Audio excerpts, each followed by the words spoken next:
মার্কিন president Donald ট্রাম্পের যুদ্ধবিরতি ঘোষণার পরই হরমুজ প্রণালীতে দুটি জাহাজ জব্দ করে ইরানের বিপ্লবী গার্ড বাহিনী আইআরজিসি। তারা জানায় আটককৃত জাহাজ দুটির একটি ইসরায়েল সংশ্লিষ্ট। আইআরজিসির দাবি জাহাজগুলো সামুদ্রিক আইন লঙ্ঘন করে এবং নেভিগেশন সিস্টেম অচল করে জলসীমা অতিক্রমের চেষ্টা করছিল। আটকের পর জাহাজ দুটিকে তল্লাশির জন্য ইরানি উপকূলে নিয়ে যাওয়া হয়েছে।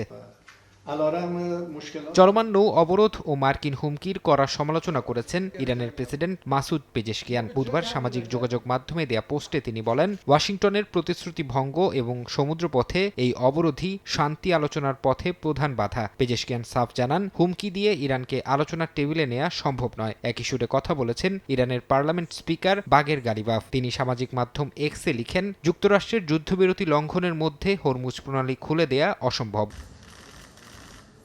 অন্যদিকে ইরানের পররাষ্ট্র মন্ত্রণালয়ের মুখপাত্র ইসমাইল বাঘাই পাকিস্তানের মধ্যস্থতা প্রচেষ্টাকে সাধুবাদ জানিয়েছেন। বুধবার এক সংবাদ সম্মেলনে তিনি বলেন, যে কোনো আগ্রাসন মোকাবিলায় ইরানের সশস্ত্র বাহিনী সর্বোচ্চ সতর্ক অবস্থানে রয়েছে এবং তারা প্রতিটি রাজনৈতিক ও যুদ্ধক্ষেত্রের পরিস্থিতির উপর নজর রাখছে।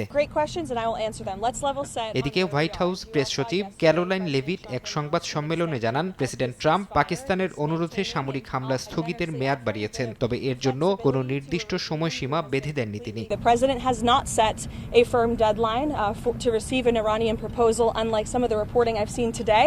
Ultimately, the timeline will be dictated by the commander-in-chief and the president of the United States. অন্যদিকে হরমুজ প্রণালী বন্ধ থাকায় জ্বালানি সংকটে পড়া 10টি দেশের বিশেষ অনুরোধে ইরান ও রাশিয়ার তেলের ওপর নিষেধাজ্ঞায় 30 দিনের সাময়িক ছাড় দেওয়ার কথা জানান মার্কিন অর্থমন্ত্রী স্কট বেসেন্ট।